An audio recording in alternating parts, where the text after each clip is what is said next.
Bonjour, c'est Émilie. Je viens vous parler aujourd'hui de la prochaine pleine lune qui aura lieu le 16 mai. Alors, c'est une pleine lune un petit peu spéciale parce que ce sera une éclipse lunaire totale qui sera visible surtout aux États-Unis, dans la moitié des États-Unis, plutôt côté Est, dans l'Amérique du Sud et en Europe. En tout cas, on pourra la voir à la fin, c'est-à-dire vers 6 heures du matin. Elle se passera à 6 heures du matin. Donc, on verra vraiment la fin, le ciel un petit peu orangé de cette fin d'éclipse lunaire. Parce que nous, ça sera effectivement le début du jour. Donc, on pourra vraiment la voir en fin de nuit. Alors les éclipses, je ne sais pas si vous vous rappelez, la toute première de la saison de 2022 a eu lieu le 30 avril, c'était la nouvelle lune du Taureau, une nouvelle lune assez puissante avec l'énergie d'Uranus, avec aussi l'énergie du nœud nord et du nœud sud qui se trouve dans l'axe Taureau-Scorpion, qui vient nous faire travailler sécurité intérieure et extérieure au niveau émotionnel, avec tous les aspects de notre vie. Et qu'est-ce qui a été de particulier avec cette nouvelle lune? C'est que du coup, elle a ouvert cette saison des éclipses avec une éclipse solaire partielle. Et là, on a en fait cette éclipse lunaire qui vient justement nous montrer la direction. Alors, pourquoi la direction? Parce qu'en fait, au moment des éclipses, ce qui se passe, c'est qu'on est avec cet axe du nœud nord dans le Taureau et nœud sud dans le signe du Scorpion, qui nous montre cette direction qu'on doit suivre pendant 18 mois. Et là, c'est le Soleil qui va nous montrer justement la direction. Voilà, ça veut dire que on va éclipser quelque part les émotions, on va faire un profond nettoyage émotionnel. La lune sera dans le signe du Scorpion, donc c'est une lune qui est quand même dans un signe d'eau, un signe profondément émotionnel, qui va à la base de l'instinct, qui est relié avec des pulsions très fortes, vie, mort, renaissance, la sexualité, puis aussi tout nettoyer les marécages ombreux, peut-être de peur, d'angoisse, d'émotions anciennes, de vieilles ombres à nettoyer. Et c'est vrai que cette lune en Scorpion, conjointe au nœud sud, va nous demander de faire ce nettoyage quelque part, de purifier cette eau-là, de faire vraiment comme un drainage intérieur de ces mémoires, de ces ombres, pouvoir les intégrer, pour pouvoir les transformer, pour aller vers ce soleil qui nous amène à cette conscience, à cette lumière propre à l'énergie là, du Taureau, c'est-à-dire construction, fertilité, paix, tranquillité, sérénité, bâtir justement un nouveau monde, une nouvelle énergie à partir de tout le tri qui aura été fait de ce passé et de ces mémoires anciennes. Alors on dit que c'est aussi la pleine lune du Vésac, hein, donc c'est un moment très particulier. On a une pleine lune là, qui est particulièrement puissante et intense, parce que franchement c'est très rare d'avoir le Vésac au moment d'une éclipse lunaire. Donc le Vésac c'est toutes les années au moment de la pleine lune du Taureau en fait, qui se trouve donc dans le signe opposé qui est dans le signe du Scorpion. Petite parenthèse pour vous signaler, parce que ça sera ce jour-là, donc nous poursuivons Luna Project avec Amélie Chenot, donc le journal créatif et l'astrologie, donc une co-création pour justement aller profondément dans ses émotions, pour aller déployer sa créativité. Et on co-anime donc toutes les deux de 9h30 à midi ce jour-là. Donc si vous souhaitez intégrer l'aventure, c'est possible pour une séance ou pour plusieurs, avec une lecture justement astrologique de comment le ciel impacte justement votre énergie personnelle, et puis des exercices créatifs qui sont en lien avec les énergies lunaires du moment. Donc c'est particulièrement riche et intéressant. Et le soir, avec Julien Delumeau, donc en co-animation, on va faire une méditation spéciale descente des énergies du Vésac et des énergies de l'éclipse. Donc moi, je viendrai expliquer comment les éclipses viennent nous impacter, comment ça vient toucher aussi votre thème astral, hein, parce que selon la maison, en astro, on a 12 maisons comme ça, et selon le secteur que ça vient impacter, ou s'il y a des planètes, eh bien, ça va venir vous faire un travail très particulier. Et du coup, c'est très intéressant de comprendre c'est quoi ce travail, quelle est la clé pour vous à ce moment-là. Et Julien va faire descendre des énergies à haute fréquence spirituelle pour nous aider à calibrer notre nouveau moi, en fait, pour vraiment être dans cette renaissance intérieure, d'accueillir ce petit bébé intérieur là, qui va naître de cette descente d'énergie spirituelle. Voilà, donc si vous êtes intéressé, les 2 événements sont sur Zoom. N'hésitez pas à me contacter, ça sera sur mon site internet emilymetet.com. Voilà. Alors cette pleine lune du Vésac 2022, donc je vous ai dit, hein, les lunaisons 2022 particulièrement intenses, Pâques, Beltane, les énergies justement de ce mariage, de la déesse, du dieu, enfin voilà, à chaque fois les lunaisons là sont très intenses au moment de ce printemps et ça correspond à chaque fois à des fêtes, que ce soit christique, que ce soit enfin, le calendrier chrétien, que ce soit là un peu au niveau de l'énergie du Bouddha, que ce soit des énergies druidiques. Donc c'est très très fort hein, d'avoir des points comme ça là, qui se passent à des moments aussi forts, aussi symboliques. Et c'est comme si ça venait décupler toute cette symbolique. Alors, je vous explique dans le détail. Donc le Vésac, comme je vous disais tout à l'heure, c'est vraiment cette pleine lune du Taureau donc, qui vient nous aider. Donc qu'est-ce que c'est que le Vésac? C'est vraiment... c'est des initiés en fait qui vont au mont Kailash dans l'Himalaya, donc c'est une montagne très très haute. Et on dit qu'à ce moment-là, il y a l'énergie de Bouddha et l'énergie du Christ en fait qui s'unissent. Donc le Bouddha, il représente plus l'énergie de la sagesse et le Christ, cette énergie d'amour et de compassion, enfin d'amour plus, d'amour inconditionnel. Et les deux viennent s'unir justement pour faire descendre sur la Terre pendant une année toutes ces énergies spirituelles pour qu'on puisse les intégrer dans notre matière, dans notre quotidien, dans notre vie de tous les jours. C'est pour ça que ça se passe dans une lunaison à la fois scorpion, mais aussi au moment du taureau, parce que le taureau, on est quand même dans un signe de terre particulièrement incarné, et où on voit en ce moment justement toute cette beauté de la terre, là où c'est vraiment le déploiement de la vie. Et donc du coup, c'est vraiment un pèlerinage qui se fait pour venir invoquer en fait ces énergies très très spirituelles. Il y en a qui parlent même de Shiva, enfin voilà, de ces énergies qui descendent sur la terre pour nous aider en tant qu'humanité à avancer dans notre travail spirituel, pour nous aider justement à intégrer ces énergies. Donc voilà, on n'est pas forcément obligé d'y aller en présence physiquement, mais on peut se connecter en méditation ou simplement par l'intention, par l'envie justement de pouvoir se relier avec ces énergies particulièrement spirituelles, particulièrement subtiles et qui descendent chaque année et qui permettent quelque part de faire un nettoyage, une purification et une intégration des nouvelles énergies spirituelles qui descendent pour nous aider à avancer sur la Terre à ce moment-là. Et donc, ce moment se relie avec une éclipse lunaire. Donc, c'est intéressant, je trouve, dans la symbolique. Ça veut dire que l'éclipse lunaire nous parle souvent de couper avec le passé, hein, d'un moment où, parce que la Lune se trouve avec le nœud sud. Hein, la Lune, ça peut représenter le passé ou l'émotionnel. Comme je vous disais tout à l'heure, le Soleil nous demande d'avancer vers le nœud nord. Donc, cette part de lumière en fait qui est en nous, notre âme divine. Donc il y a vraiment l'encouragement justement à lâcher avec notre passé, avec peut-être des conditionnements, avec des manières de faire, des manières de vivre, pour s'ouvrir finalement au chemin de notre âme, au chemin de qui l'on est en profondeur, de notre je suis divin. Et de venir être ça encore plus profondément, encore plus facilement, d'une manière fluide encore là, que les énergies s'incarnent d'une façon hautement spirituelle. J'aime bien ces deux parallèles. Voilà. Donc voilà, on coupe avec ce passé et on avance avec ce futur. Alors, qu'est-ce qui se passe aussi au moment de cette pleine lune?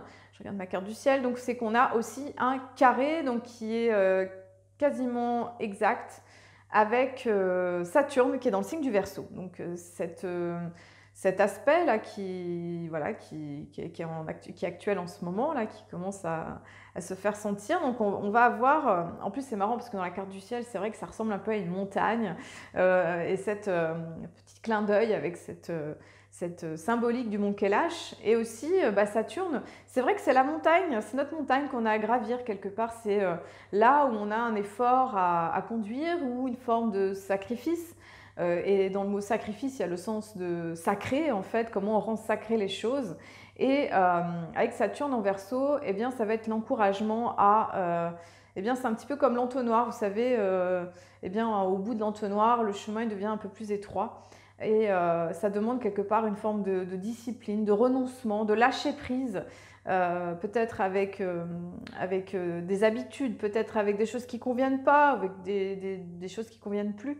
Ça va demander quelque part de sacrifier quelque part des choses qui n'ont plus lieu d'être, de lâcher, de renoncer. Bon, je me répète un petit peu là, mais d'être vraiment dans ce sens-là pour faire descendre ces énergies, pour accueillir ce nouveau et amener cette forme de discipline dans notre quotidien, dans notre vie de tous les jours. Et voilà, donc ça peut être vécu comme ça.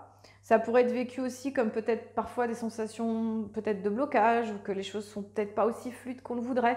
Et si c'est le cas, en fait, je pense que c'est pour nous aider ou nous encourager à aller voir ce qu'il y a au fond, c'est-à-dire peut-être d'aller voir nos véritables besoins, d'être peut-être plus connecté, moins sur le plan de l'ego, entre guillemets, ou de la volonté personnelle, mais plutôt de laisser transparaître les énergies plutôt subtiles de la volonté, d'une volonté supérieure.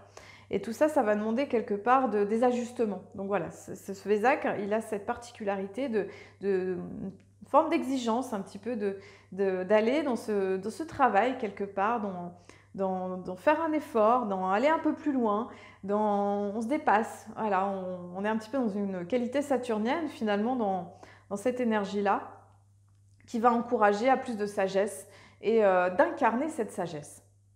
Alors, en termes d'incarnation, donc ce qui me vient là aussi dans cette carte du ciel un petit peu particulière, c'est que donc, Mars a rejoint Neptune en Poisson. Donc, Mars et Neptune sont encore en Poisson. Et après, on va voir, les autres sont toutes passées dans le signe du Bélier, là. Alors, au moment de la nouvelle lune, je ne sais pas si vous vous souvenez, Vénus, elle était avec Jupiter, qui était aussi conjointe, un petit peu moins exact, mais avec Neptune. Donc, il y avait tout ce bain d'amour, de douceur, de tendresse inconditionnelle, là, qui était là très très forte, là, dans ce bain d'amour propre à l'énergie du Poisson. Et là, c'est Mars qui rejoint Neptune. Donc, Mars, c'est vraiment notre action personnelle, notre volonté, qui va rejoindre cette volonté supérieure, que ta volonté soit faite, hein, que c'est quelque chose qui est de l'ordre du divin, hein, des mots que vous allez utiliser. Parce que c'est vrai que du coup, je vous parle de beaucoup de notions de spirituel quand même. Donc on relie notre action personnelle avec cette volonté supérieure. Et à partir de là, du coup, il y a quelque chose qui se met en place pour pouvoir agir d'une façon au service d'eux.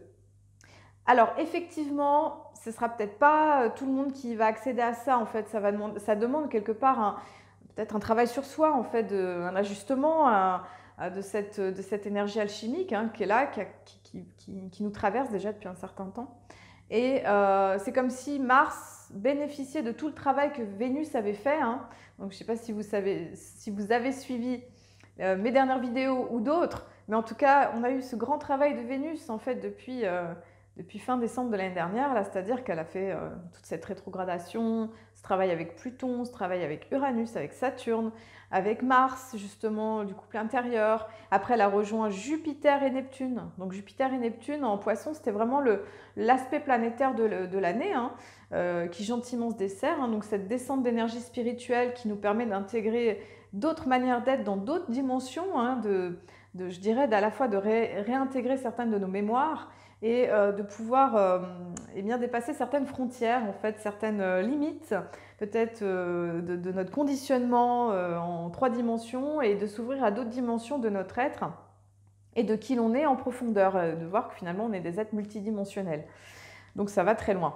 Et donc du coup, maintenant, c'est Mars qui s'unit à Neptune hein, pour justement eh bien, mettre ça dans la matière, dans le côté volonté humaine et que les choses soient reliées ensemble. Voilà, donc Mars et Neptune sont en trigone avec le nœud nord et le nœud sud.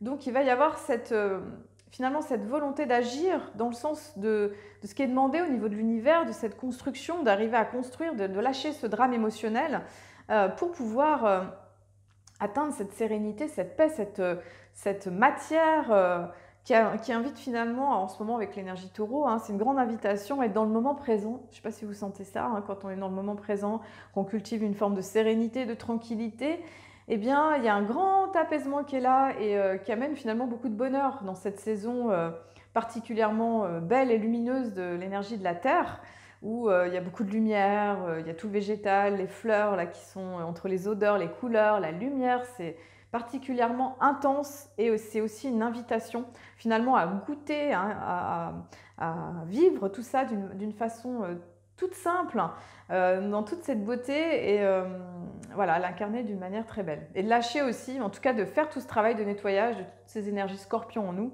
c'est-à-dire de lâcher ses peurs, ses angoisses, les drames, les choses un petit peu difficiles.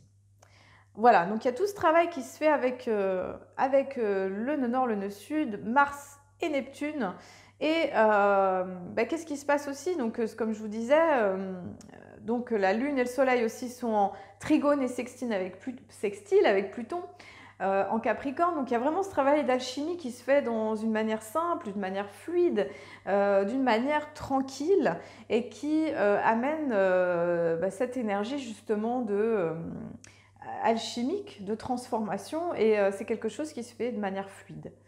Ensuite, donc qu'est-ce qu'on a d'autre? On a les planètes là qui ont changé, qui ont bougé, hein. Je ne sais pas si vous avez senti, hein, Vénus qui est passée dans le Bélier là en début de semaine dernière. Donc du coup, Vénus, boum, qui se réactualise, qui passe dans une énergie de recommencement, dans une énergie printanière. Et au moment de cette pleine lune, elle se trouve conjointe à Chiron. Donc avec Chiron, qui est le guérisseur, hein, cet astéroïde, on pourra être connecté justement à nos valeurs, à nos ressources intérieures. Et ça va demander d'être fidèle à soi, en fait, de s'écouter en profondeur. Et ça va être peut-être un travail aussi sur peut-être des guérisons, des blessures de l'amour, en fait, des blessures d'amour-propre ou de l'amour tout simplement, pour apprendre justement à encore mieux s'aimer, à faire descendre ces énergies déjà en soi. Petite parenthèse encore aussi, parce qu'on parle de Vénus, avec Myriam Montavi, donc on va reconduire un atelier Mars et Vénus le 21 mai de 9h30 à 13h, donc ça sera en Haute-Savoie, à La Roche-sur-Foron, en présentiel. Et c'est l'alliance entre l'astrologie, donc de comprendre comment interagit votre Mars, votre aspect masculin, votre aspect yang, avec votre Vénus, votre amour, enfin cette disposition à aimer. Et après, en posant une intention, Myriam qui travaille avec la médecine symbolique, c'est assez magique comme méthode justement, parce qu'on travaille avec les baguettes coudées, et ça peut venir guérir beaucoup de choses, mettre en lumière et en conscience énormément de choses, et puis venir justement mettre les choses en mouvement pour une meilleure intégration, puis pour guérir tout simplement vos intentions, ce que vous avez besoin de changer dans votre vie. Voilà, petite parenthèse, donc si vous souhaitez vous inscrire, pareil, c'est sur emiliemettet.com. Donc ce travail avec Vénus, donc il y a toutes ces guérisons par rapport à cet amour, hein, cette relation d'amour vis-à-vis de soi et vis-à-vis de l'autre aussi. Et puis on a aussi donc l'autre planète qui est passée dans le signe du Bélier, là, donc au moment du 11 mai, c'est Jupiter qui, ça y est, rentre dans le signe du Bélier, quitte le Poisson pour jusqu'au 29 octobre, hein, donc on va voir tout ce passage qui va se passer dans le signe du Bélier. C'est un nouveau cycle de 12 ans qui recommence, hein, puisque le Bélier, c'est le premier signe du zodiaque. Donc on passe d'une énergie d'eau à une énergie de feu, donc d'action, de mise en mouvement. Donc je pense qu'il y a des choses peut-être qui vont prendre une autre détermination ou un autre démarrage aussi avec ce Jupiter Bélier. Alors il va avoir cette mesure en 2022, mais il sera plus actif en 2023. Hein. On va dire, voilà, là on va sentir un peu les prémices de cette énergie un peu feu qui va pousser à une forme d'action. Et aussi, qu'est-ce qui se passe au moment du 11 mai? C'est qu'on a aussi Mercure qui va rétrograder. Donc là, elle est encore dans le Gémeaux, elle passera dans le Taureau. Et ça sera jusqu'au 4 juin. Je regarde mes notes, du 11 mai au 4 juin, c'est ça. C'est toujours à peu près 3 semaines. Donc Mercure rétrograde 4 fois à peu près dans l'année. Donc cette année, en tout cas, c'est 4 fois. C'est l'encouragement à venir prendre du recul, à réfléchir, à aller dans l'introspection, d'intégrer finalement toutes ces énergies en fait qui se sont mobilisées en fait à haute fréquence spirituelle, hein, parce qu'on a eu quand même des gros passages là où il y a eu beaucoup de choses, beaucoup de mouvements assez intenses et et comment expliquer? À la fois, ça se répercute sur notre actualité extérieure, mais c'est aussi à l'intérieur de nous, là, comment on intègre toutes ces énergies-là et comment on va les diffuser à l'intérieur de nous pour mieux les intégrer et les incarner. Voilà. Le calendrier Maya, nous sommes dans la 11e lune, c'est celle qui correspond, c'est la lune spectrale. Elle permet de dissoudre les vieilles peaux, les anciennes peaux, c'est le serpent hein, qui mue, qui nous rappelle cette énergie de, eh bien, on se transforme, on lâche les vieilles carapaces pour renaître au nouveau. C'est ce que propose l'énergie du Vésac, c'est ce que propose l'énergie de cette éclipse et de vraiment incarner ce nouveau en fait qui est à l'intérieur de nous là, de lui laisser de l'espace, mourir à l'ancien pour se transformer. Voilà. Donc là, le serpent, c'est la Kundalini, c'est l'Ouroboros, c'est l'ADN, c'est comment on se connecte avec ce serpent de vie à l'intérieur de nous pour pouvoir amener cette énergie de guérison, de transcendance, de transformation. Ensuite, on a l'onde, on est dans l'onde de l'étoile jaune. Alors l'étoile jaune, c'est l'harmonie, c'est vraiment la beauté, c'est cette connexion avec cette perfection divine quelque part, puis avec notre monde stellaire, avec notre origine divine, parce qu'on est tous des étoiles quelque part. Bon, il y en a qui viennent plus de la Terre, mais quand même, ça nous connecte avec nos origines, ça nous connecte avec cette énergie artistique et de beauté, d'élégance et d'harmonie. Donc c'est vraiment un encouragement à amener plus d'harmonie, d'être dans cette énergie vénusienne. Et en plus, on est dans le taureau, qui est vraiment cette ode à la vie. L'onde enchantée du dragon rouge, qui aura lieu du 19 au 31 mai. Donc le dragon rouge, c'est vraiment le premier signe du Tzolk'in, c'est le tout premier. Donc en fait, ça veut dire qu'on a fait 9 mois depuis le 1er septembre 2021 et qu'il se passait 260 jours, hein, c'est le temps d'une gestation.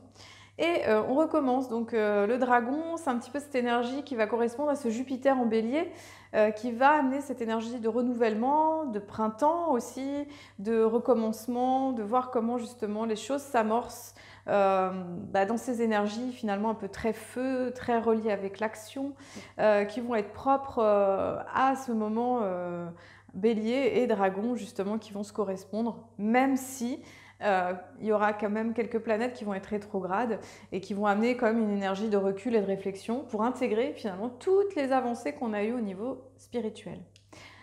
Bien écoutez, je vous remercie d'avoir regardé cette vidéo. Je vous souhaite un très beau moment avec cette pleine lune éclipse du Vésac avec d'intégrer et de faire descendre toutes ces énergies purement et hautement spirituelles pour que ça puisse vous aider à faire renaître ce nouveau moi, cette nouvelle personne que vous êtes pour un an et que vous puissiez bénéficier de toute cette beauté. Je vous dis à très bientôt pour la nouvelle lune et prenez soin de vous et beaucoup de douceur.